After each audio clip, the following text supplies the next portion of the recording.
Good afternoon. My name is Nathan Stelter, president here at the Stelter Company. And thanks again for joining us for our webinar today, How to Use Planned Gifts to Solve Donor Problems, presented by a longtime friend, Margaret Holman, who's president of Holman Consulting in New York City.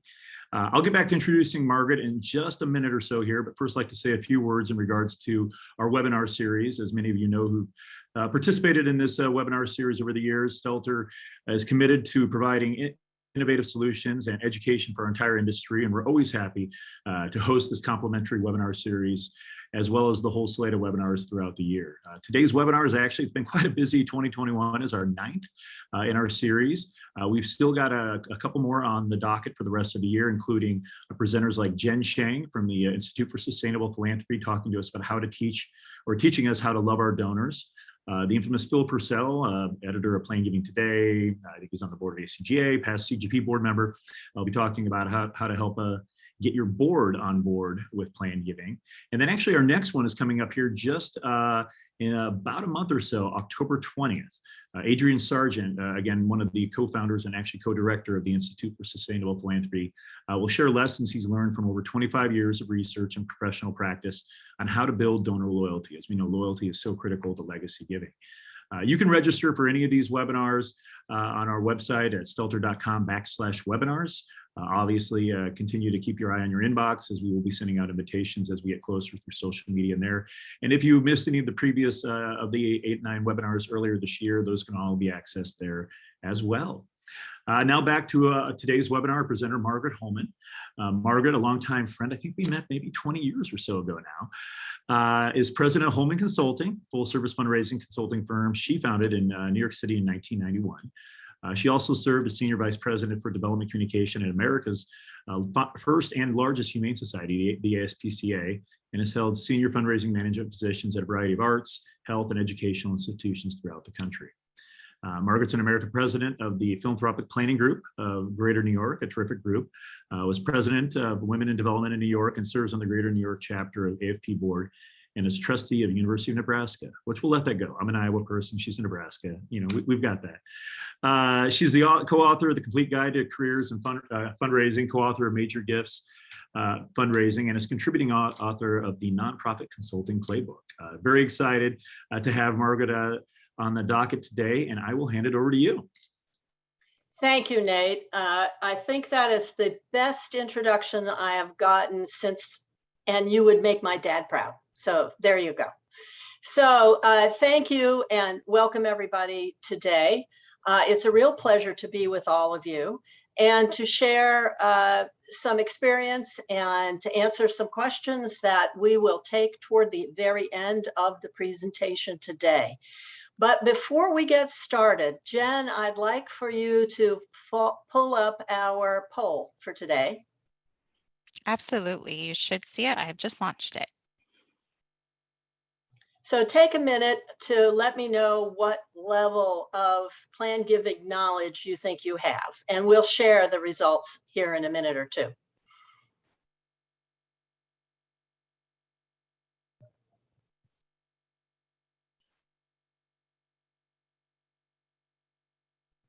We're getting pretty close. We have about 80% of our participants have answered, so we'll just leave it open for a couple more seconds. You can get your answer in.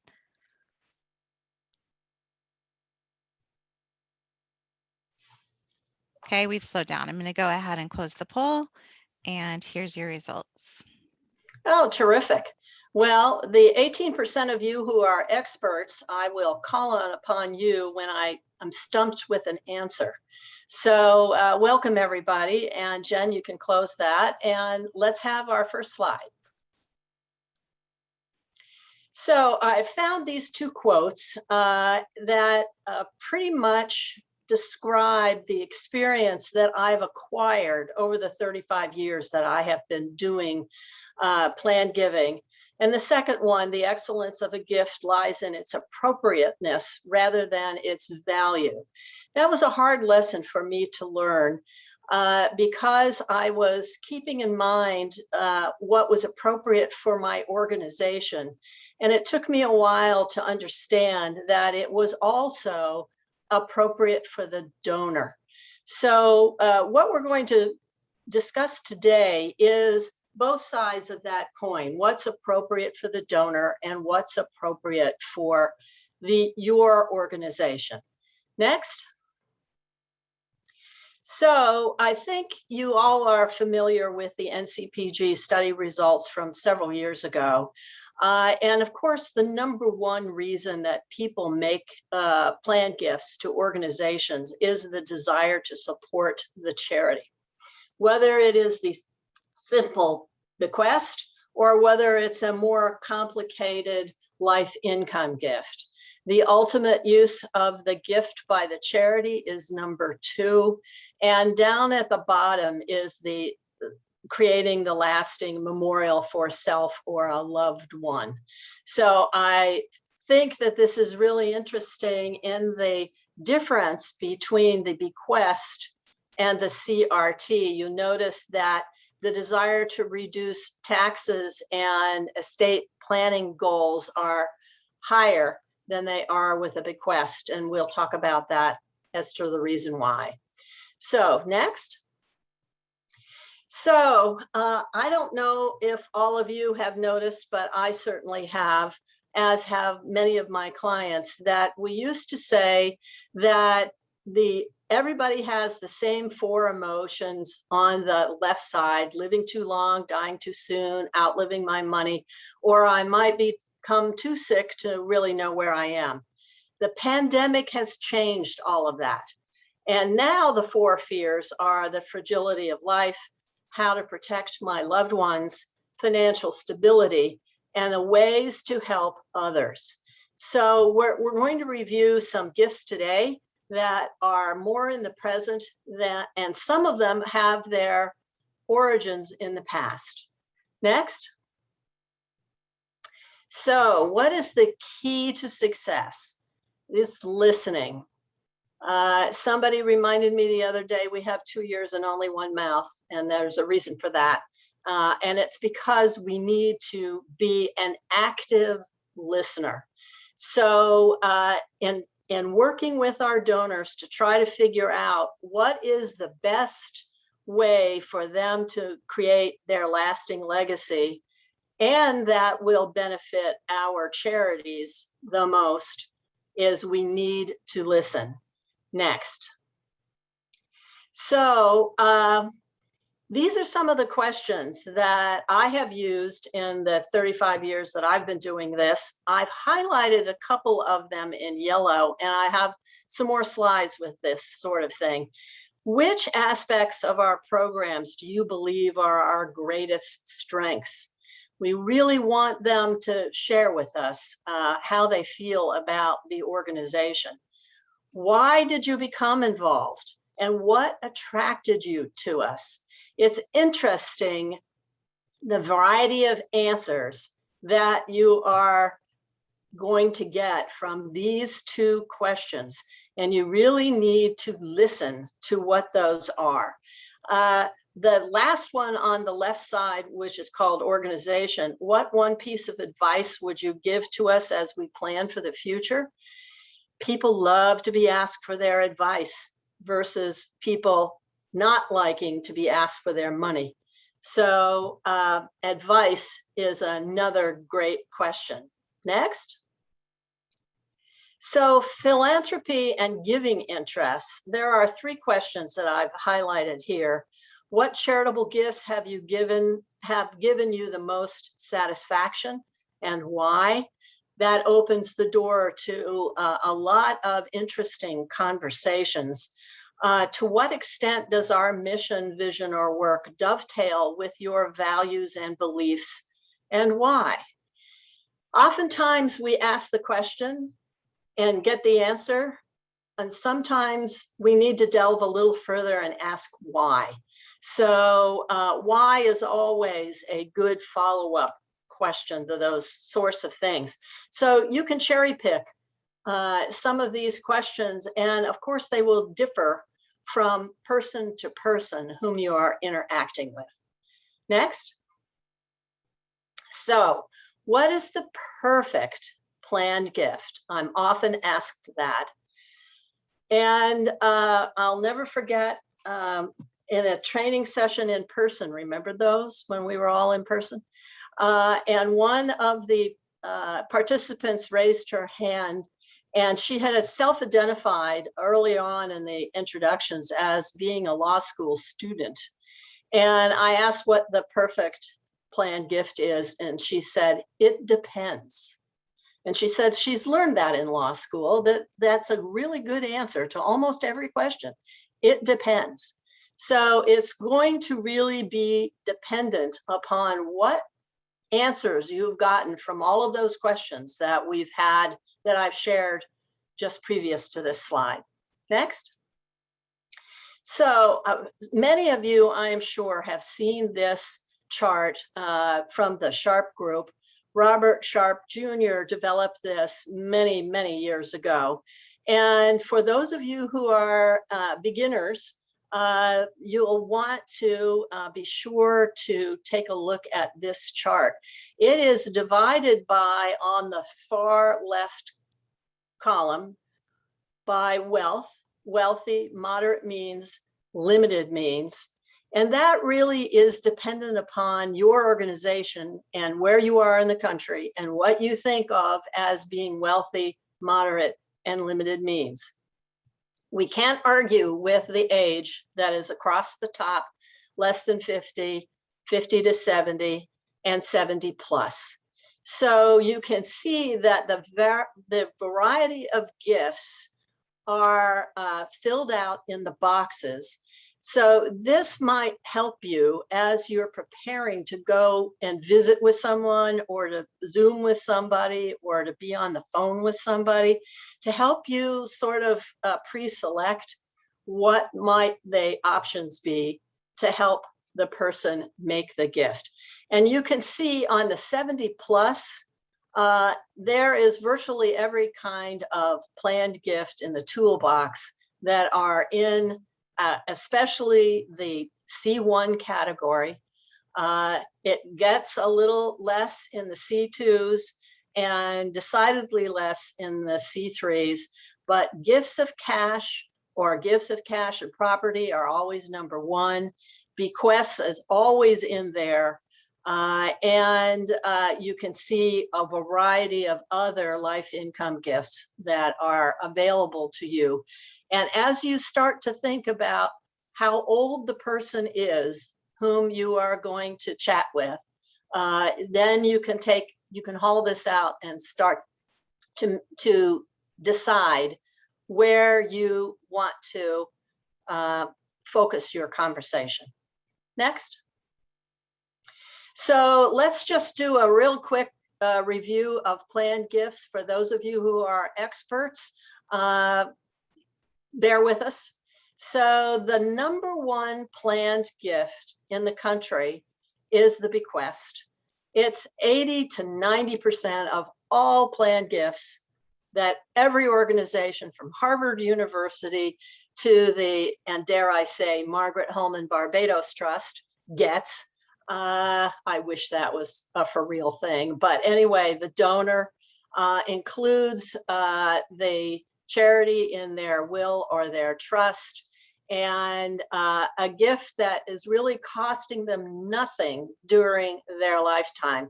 And for a lot of people, this is a really important factor. Next. So a charitable gift annuity is a contract, as we all know, between the charity and the donor. So, and most donors don't give cash. They used to back in the day.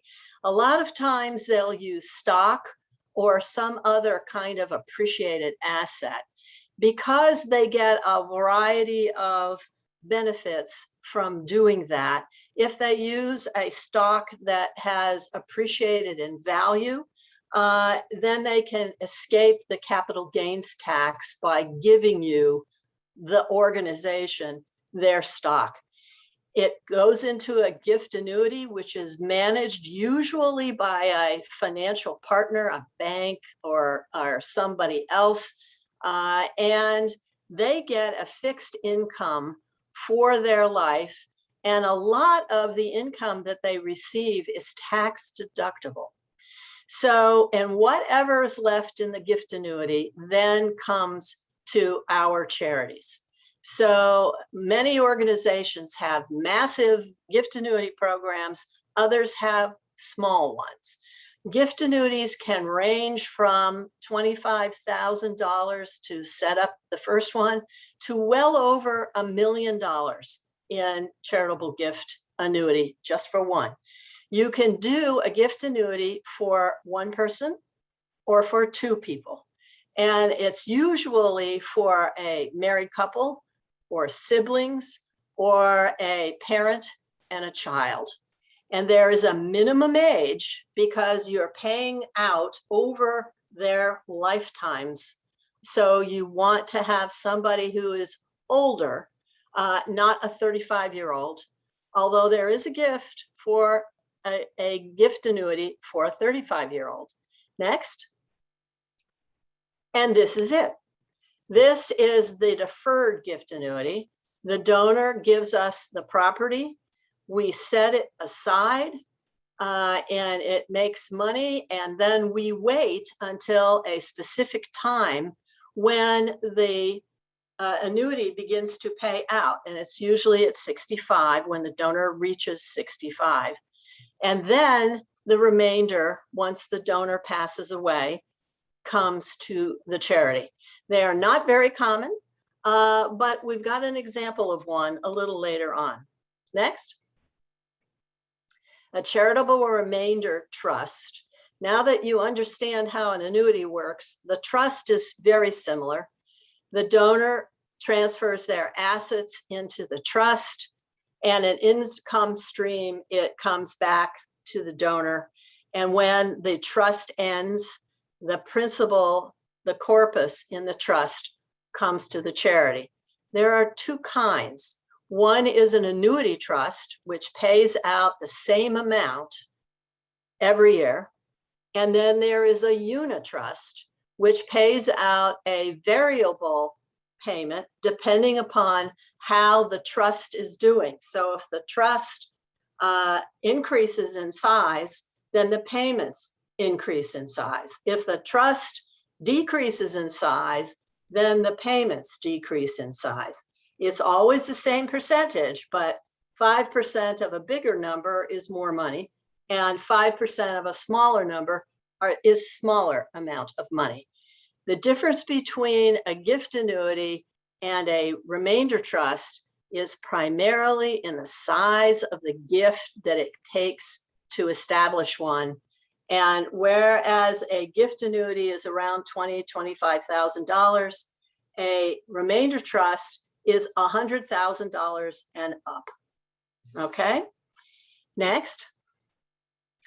So a lead trust, when I started in planned giving 35 years ago, these were very few and very far in between. What it is in plain English is it a loan to your organization. So the donor transfers property into the lead trust, and instead of the payments going to the family or to the person, the payments go to your charity. So when the trust ends, then the remainder, the corpus of the trust, then goes back to the donor or to the donor's family. And a lot of donors use this to skip a generation. There are lots of tax ramifications for this, but it's easy to remember that this is a lead trust, meaning that the money comes straight to your charity first, and it is almost a loan to the charity for which the donor gets a tax deduction. So I'm seeing more and more of these, especially in capital campaigns, especially for younger people who have made an awful lot of money and would like to participate in the campaign and would like to wait until their teenage children are a little older before they get the money, and it takes it out of their estate. So it can be a really great gift. Next. So This is one of my favorite cartoons from a gazillion years ago. And it says, I do have a diversified retirement plan, 30% hopes, 30% wishes, and 40% prayers. So the interesting thing about this is that most Americans do not have a will. It's something around 70% of Americans who don't have wills before the pandemic.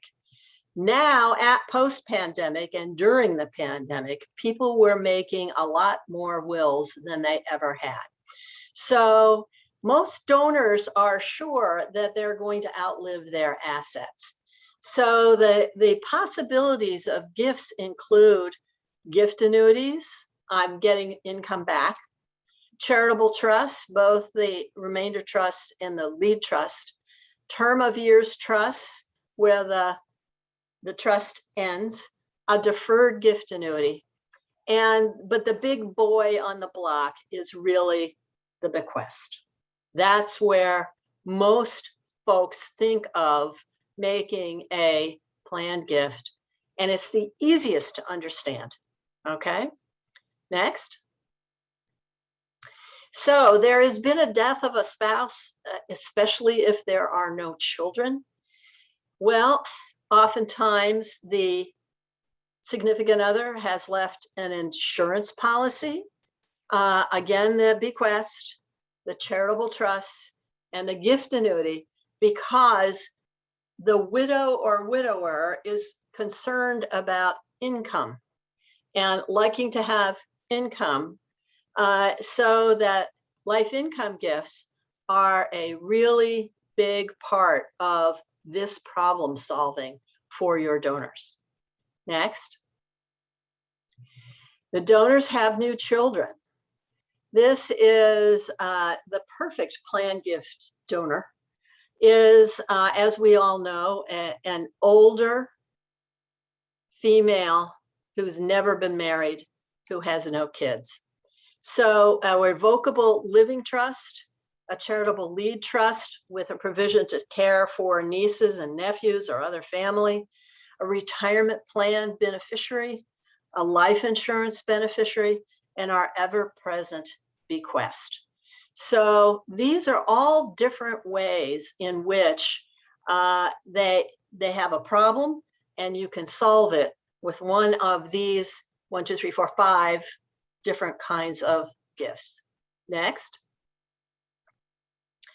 Donor has income or tax concerns and has a highly appreciated property. So again, we're looking at trusts, the lead trust, a gift annuity, and they can use the appreciated property to fund any one of those sorts of things. Notice that the bequest is not on here. And it's because they have a real problem that they are wanting to solve right now. And that's that income tax deduction and appreciated property. Keep in mind that the property must be owned for a year and a half. They can't just, not a year and a half, a year and a day. So you want to keep that in mind as you're talking with some of your donors. Next. Donor wants to participate in a capital campaign. So the blended gift, which is part cash and part planned gift, or the charitable lead trust, because it's a loan during the period of the campaign, work really well. What is a blended gift? It is, as I said before, part cash. I'm going to make a pledge of $50,000, and I am going to set up a planned gift for the rest of my $250,000 gift. Those really work well for the older prospects in your campaign. They also conversely work for the youngest members of your campaign who are very wealthy. They can make you write out a check for $100,000, and they can set up a lead trust, which, by the way, I forgot to mention, needs at least $1 million for you to satisfy both the donor and the charity. So very wealthy young people also can participate in your campaign with a blended gift. Next. So here are some examples. Next. So we've got an aging parent. Our donor is 55. Notice that for a charitable gift annuity, our average age threshold is 65 for most organizations, because the longevity of Americans has dipped a little, but it's still close to 80. And for most women, it's 82, 85. So what we're thinking about is having to pay the donor for a long period of time, maybe 30 years. But she's got an 85-year-old mother that she's trying to take care of. So she's giving her mother $2,000 a month to help with her living expenses, and her assets are invested to return 4.6 in after-tax dollars.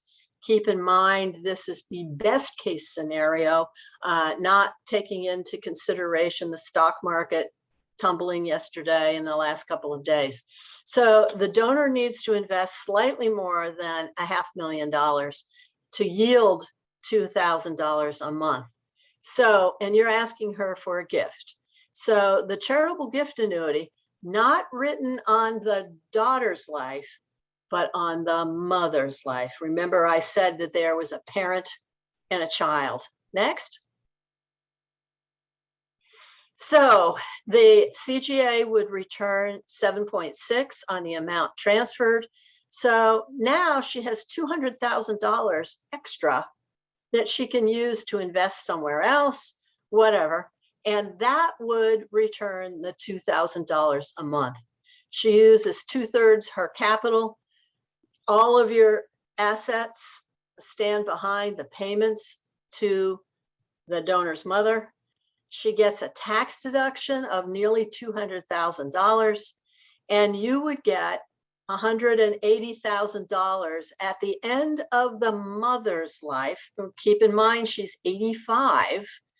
Now, the joke in the plan giving circles, of course, is that the minute the donor signs a charitable gift annuity agreement, that their life extends for another 10 years beyond what the actuarial tables say. I've seen that happen, but it's not all that frequent. So whereas you are getting $0 when asking this donor because she has a problem of taking care of her mother, now you're going to get close to $200,000, probably in a fairly short period of time. And the donor has gotten a bunch of tax deductions and that really good feeling of being able to make the kind of gift that she would like to make. Next. So retirement planning. Our donor here, she's 60. She owns her own business, is single, and has no kids, the perfect planned gift prospect. She's been putting a minimal amount into her SEP, and she's worried about retirement planning. She's just gotten $100,000 worth of stock from her beloved elderly aunt, and you've asked her for a 3-year annual gift pledge, but she's hesitating. So this is the case where a deferred gift annuity will work. Next. So the stock has a new cost basis of $100,000 because she's just inherited it. She didn't buy it, she's inherited it. By giving it to the charity, she avoids the capital gains taxes and gets a nice deduction. Your charity credits her for the gift and begins her retirement payments 5 years from now. And more than half of the payments are tax-free. So it's a win for the charity and it's a win for the donor on a variety of fronts. I don't see these terribly often, but I have to say that I have one with, as Nathan said, my University of Nebraska, go Big Red. I have to throw that in, Nathan. So anyway, that is a really good gift to be thinking about for your younger donors. Next. So retirement planning. Our donor is 65 and he has a net worth of 10 million, but it's really tied up in his business. He wants to retire in 5 years. He wants to sell the business, and he wants to start withdrawing from his retirement plans. He's going to inherit a substantial amount from his 87-year-old mother, who is in unfortunately bad health. And you've asked him for $1 million gift to your charity. He's hesitating because he has educational expenses. He's got a couple of weddings that are coming down the pike, and he's on the board of 3 other organizations. So the remainder annuity trust is something that we should be able to convince him is a really good gift. Next. So he owns $2 million worth of stock that pays no dividends. He has a low cost basis. If he sold it, he would owe $240,000 in capital gains tax. If he gives it to our charity and we do a CRAT for 10 years at 10%, he gets an income tax deduction of close to $400,000. If the trust earns a net return of 7% a year, which could have been possible even during the pandemic, it was so strange. You're at the end of the 10 years, there might still be $1.7 million in the trust. So the net present value of the donor's gift is $800,000, and that counts for all of his payments. And of course, my cat Spencer has to make an appearance for every seminar that I do, and showing off her best side, her tail end. So the cash flow from the trust can be used to pay for his expenses and his other financial commitments. So it's a win for him. It's a win for your organization because you wait 10 years for more than the $1 million you're asking him for. He gets a tax deduction. And so this could possibly be a really good gift for him to consider. Next. So our couple is 70 and they have 2 grandchildren aged 15 and 16. Their kids are very, very successful, so they're not worried about giving them a bequest. They want to provide for their grandchildren, but the kids are kind of too young at the moment. They support your charity and they would like to make a sizable pledge this year. So we're looking at a lead trust for these folks, because they can skip and make the money available to their grandkids. Next. So the couple sells a stock worth $500,000 to fund this. The fixed payout is 5% over 15 years. Notice that youngest of the grandkids was 15 and the older one was a year older. So they're going to get the money at 30 and 31. They report a $500,000 gift to their grandkids, which is way underneath their income tax. The charitable tax deduction is around $285, as well as the gift portion to the kids, well under the $2 million gift tax exemption. The grandchildren will receive about $810,000 because the trust grows over time. They most do. And you're going to get $375,000 that will be distributed to your charity over the next 15 years. We've gone from a zero gift to a six-figure gift, which is, and they have solved the problem of how to pass money on to the kids. They've taken it out of their estate, and it's a win-win-win for everybody. Next. So our donor is 65. He's not really sure about his professional future or the stock market, which has been doing this. He has aging parents, has been divorced twice, and is supporting wife number one, and has a couple of teenaged grandchildren. Well, what do you think his major worry is about? Is that he needs to keep all of his money, but he really loves your charity. So let's talk to him about a bequest. Next. So it's the easiest planned gift to arrange. The only downside is that most of these require an attorney to help you do that. And we have 4 options here. And Jen, can you put up our poll? Because we would like to ask you which of these 4 ways you think would be the best for your charity to receive. Take a minute.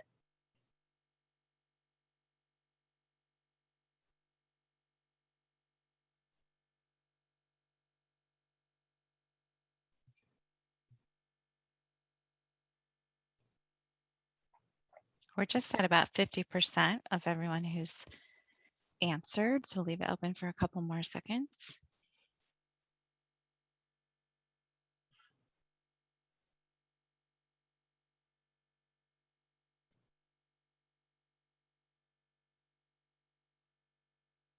Okay, we've slowed down. I'm going to go ahead and end the poll now, and we will share the results. Okay, for the 10% of you who said residue, bing, bing, bing, bing, bing, you've won. The reason for the residue is that most people have no idea of how much their estate is really worth. So the outright or contingent is what our finance offices really like, because they can think that they're going to get $50,000 if the donor doesn't change their mind, or if there's going to be any money in the end in the estate. Unfortunately for Jacqueline Kennedy Onassis, there was no money left at the end of her estate to do a lot of her charitable desires. So a specific amount is usually less than the residue. So a percentage or fractional share, you have to wait a really long time in probate for all of the other distributions to be made. So not so much on percentage or fractional share. We really, really, really want the residue. My husband's uncle and auntie, he worked for the US Post Office right after World War II. She was a waitress in a truck stop. They owned their own house, a car, a truck. They had a stamp collection and a gun collection. They paid the house off. They only used cash. We thought, geez, you know, your basic middle class, lower middle class folks. Little did we know that when the estate finally settled, 2 charities split $500,000 because it was the residue of the estate. Where'd the money come from? It was all in stocks, all in bonds in 5 different bank safety deposit boxes, stuffed all the way to the top. So you really can never know where the residue is coming from. And most bequest donors are in that moderate means category. so that they may not be on your radar, but that's where the most of the money comes from. Margaret, I'm Yes, sorry to interrupt, but I do have a quick question. Someone's asking if you can explain what residue means a little bit more. sure. It is what is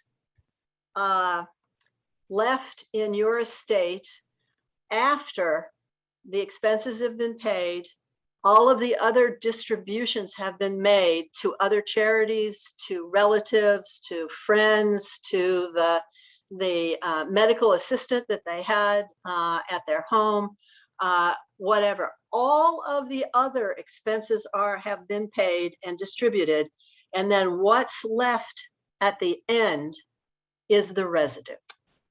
Great, thank you. So next.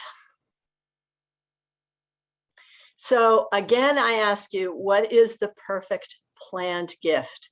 Is it simple or is it complex? And it really depends on the donor and what you're listening to when you ask a sample of those questions that we had at the beginning. Next. So the planned gift anatomy, what does it really look like? Well, it's donor focused. And it fulfills the donor's needs, answers their problems, completes the charitable passion. This is the biggest gift your donors have ever formed the charitable intent to make. One of my clients had sent out their planned gift officer to meet and thank a lot of the alumni. It was a college. And the donor whom she visited wrote the president a letter. And the letter said, as you know, I have 7 children. The college is my 8th child. So your organization really wants to be the 8th child. Be sure to include the right people. Oftentimes when we go to visit folks, and we'll hear that, I don't make these kind of decisions unless I talk to my nephew, unless I talk to my attorney, unless I talk to my banker, unless I talk to whomever. So you want to make sure that you're including those folks. Make the appropriate recommendation, and you want to make sure that the assets that they're going to use to set up the planned gift actually work for the planned gift, and that your organization isn't holding the bag, okay? Because many of these are contracts, and you want to make sure that you're protecting the institution as well. So keep in mind the charity's perspective. If you don't have gift acceptance policies specifically for planned gifts, then you want to get those as soon as you can. There's a lot of resources on the website, and I'm sure Nate is going to tell you about some of their other resources that you can use. And stewardship, it's the neglected stepchild of planned giving. I'll never forget going to visit a retired school teacher in Pittsburgh, and she owned her own home. It was not in the best of neighborhoods. When we went inside to see her, there was that little table where you keep all your car keys and all that kind of stuff. And she had a stack of 3rd-class mail sitting there, just all piled up. And we sat down and we had our tea and Oreos and we were chatting. And I said, I can't help but notice that stack. How many of those organizations are you really supporting? And she said, oh, all 40 of them. And I said, really? And she said, oh yeah, I give them a monthly gift. And I know what the monthly gift was to this organization, times 40, times 12. She was a major, major donor, but spread out over 40 different organizations. When she unfortunately passed away about 3 years or so later, the attorney called and said, I have bad news and I have good news. And the bad news, of course, was that she had passed. The good news was that we were going to get some money from her estate. And I said, oh, that's great, but what's 1/40th? And he said, no, she took all the other 39 out of the will. She left your organization in because you stewarded her appropriately. We sent her birthday cards. We called every quarter. We did all that kind of stuff. I see a lot of clients who said, yep, we're done. We're in the will. Move on.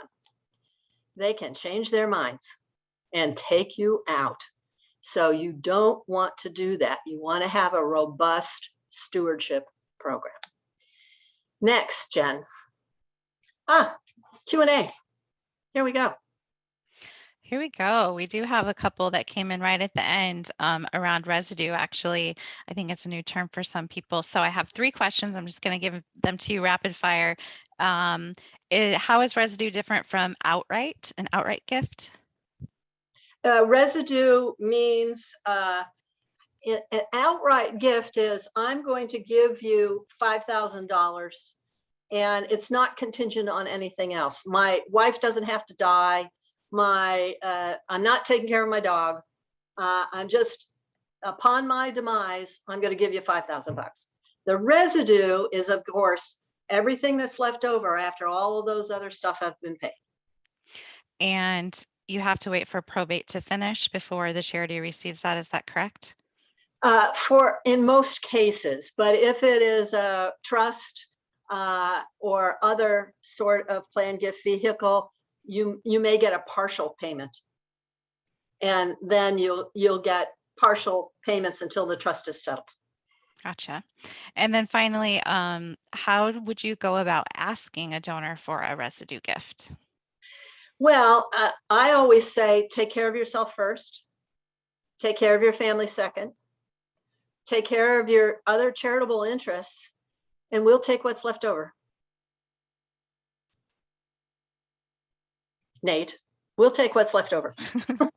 Right. Yeah, We're not greedy. We just want what's left over. We've got a bunch of different questions here. Some of these are vehicle specific. I'm going to do this one from an anonymous attendee because, again, this is a big point of emphasis that you finished on there is any creative or specific suggestions on how to steward plan gift donors? Well, like I said, with our retired school teacher in Pittsburgh, the personal touch means an awful lot. So if you have any idea of when their birthday is, as people get older, the birthday cards get smaller and smaller in number.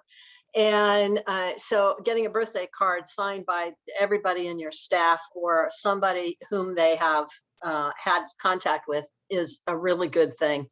And telephone calls are back now. So telephoning folks just on the spur of the moment.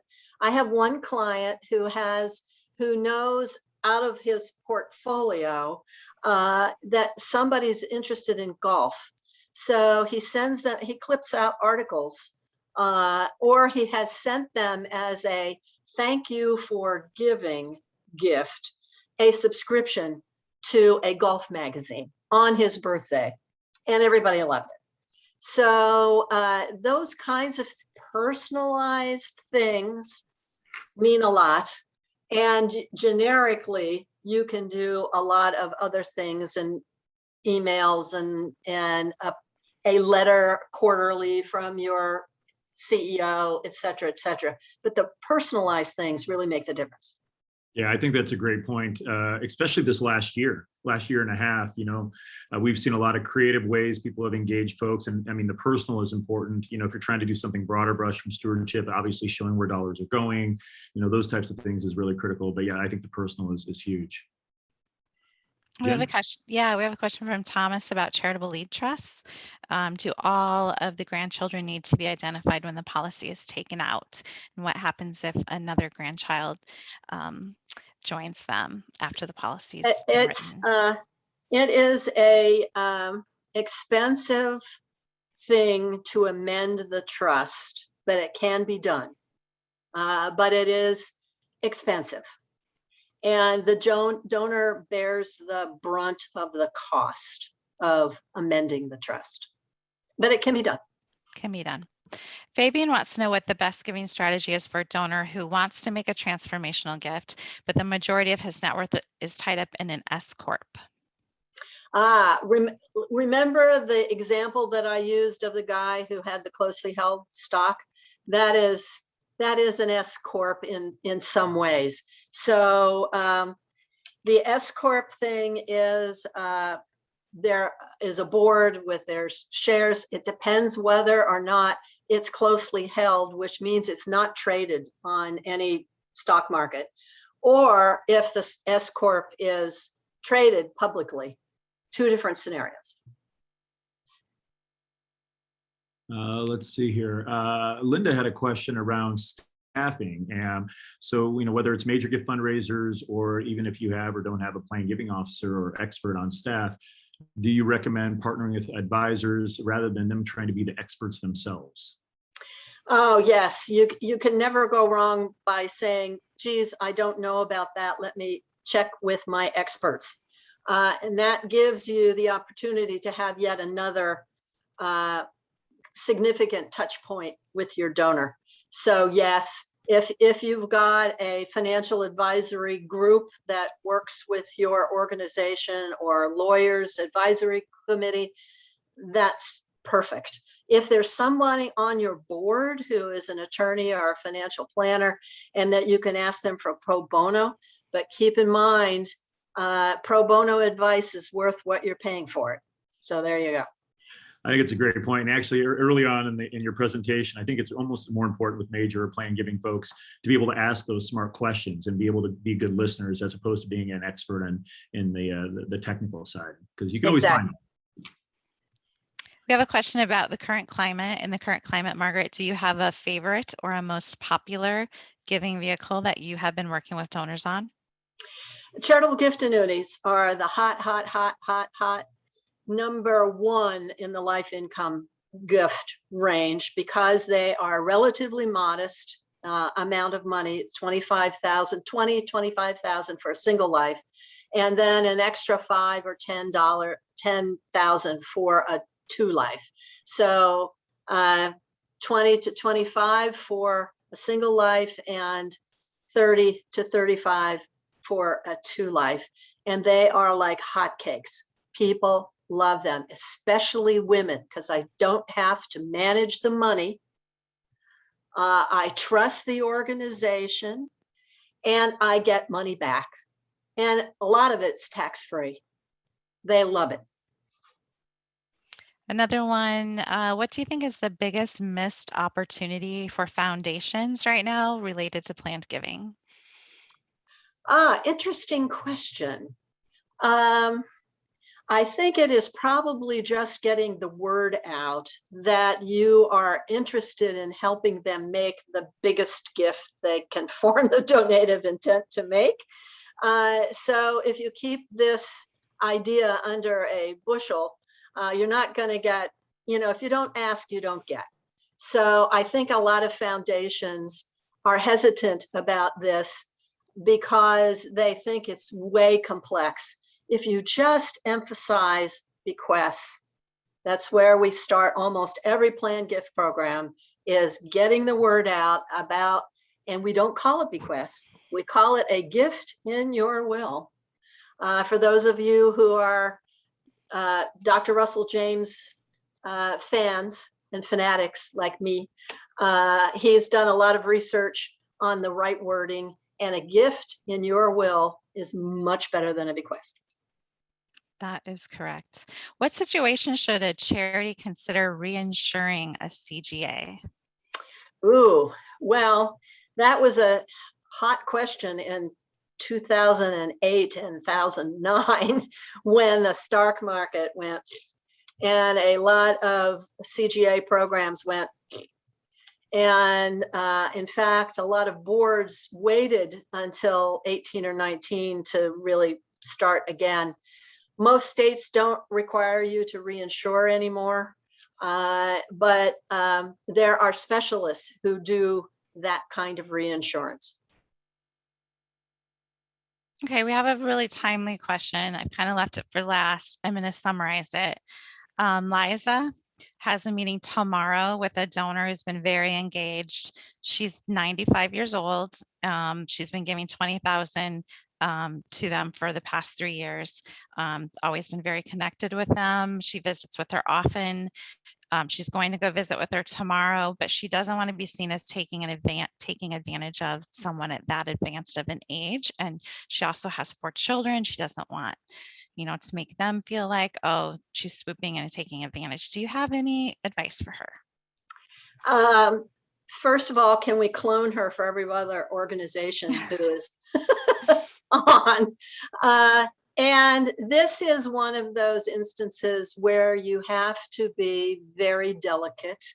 And at this juncture, and I suspect you said that she's had a lot of contact with this donor and met her, and she's been supportive over the years. This may be the time to ask if she has someone whom she would like to get involved with this legacy kind of gift. And what would she like her legacy to be with this organization? And is there someone else, is her eldest son or daughter or financial planner or whatever, so that you're not going solo. You can go solo this time, but perhaps the next time you don't want to go solo.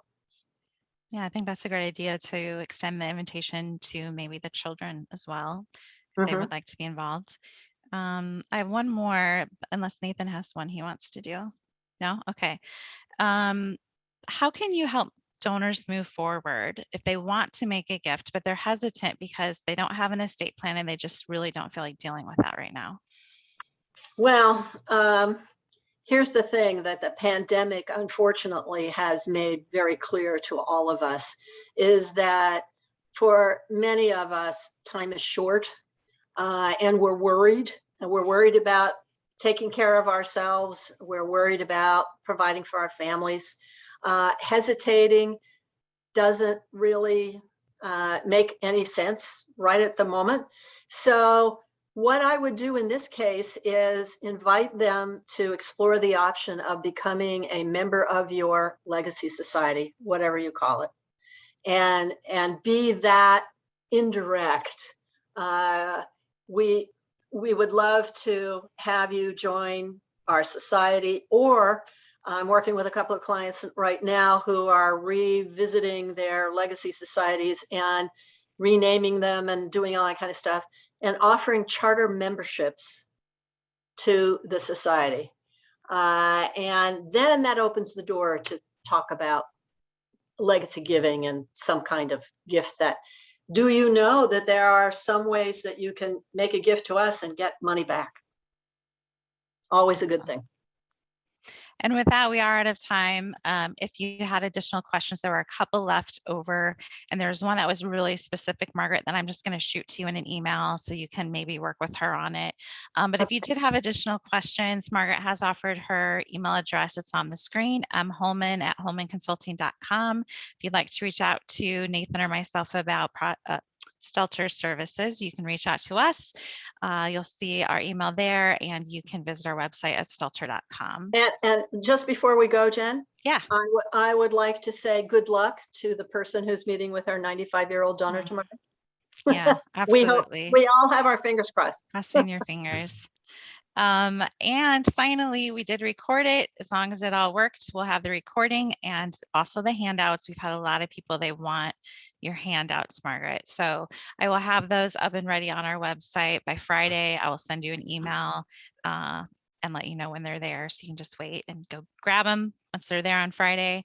And we just had one last comment I wanted to say. Someone who attends a lot of our webinars, I would assume, said this is the very best one we've had this year in our series. So well, you just made my day. Thank you. Kudos to you. I hope that has brightened your day. Thank you for spending your time with us, Margaret. We really appreciate it. And Nathan as well. If you'd like to get a hold of Margaret again.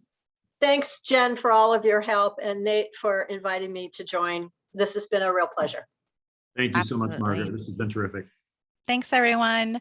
We hope to see you next month on October 20th. Head to our website at /webinars to sign up for our next one.